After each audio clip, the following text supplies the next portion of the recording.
صلى على النبي عليه أفضل الصلاة والسلام. النهاردة هنعمل طريقة عمل السجق.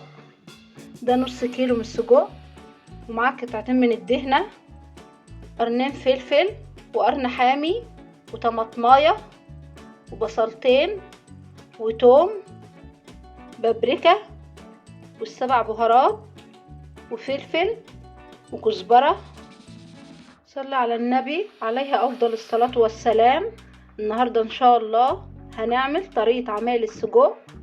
ده نص كيلو متقطع صغير، ومعاه قطعتين من الدهنة، قرنين فلفل وقرن حامي وطماطمايه وبصلتين وتوم بابريكا والسبع بهارات وفلفل وكزبرة.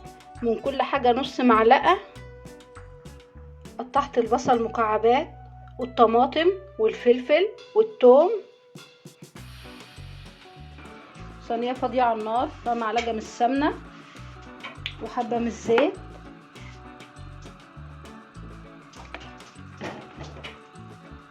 نزلت بالبصل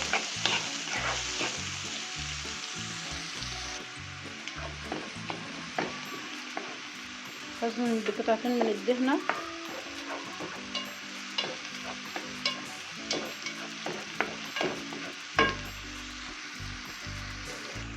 هنزل بالفلفل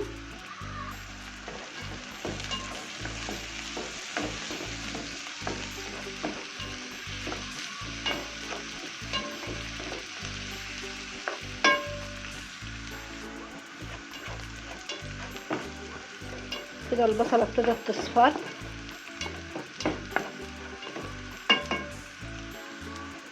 هنزل بالطماطم والثوم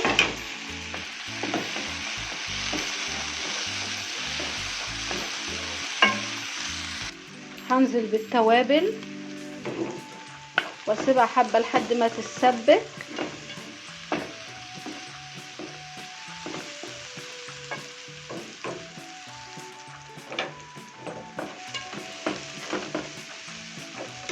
هنزل بالسجق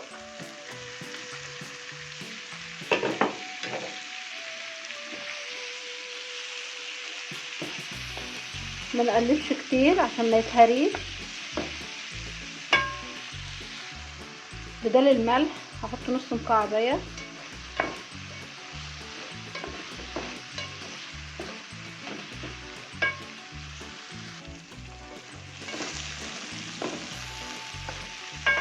كده خلاص انا طفيت.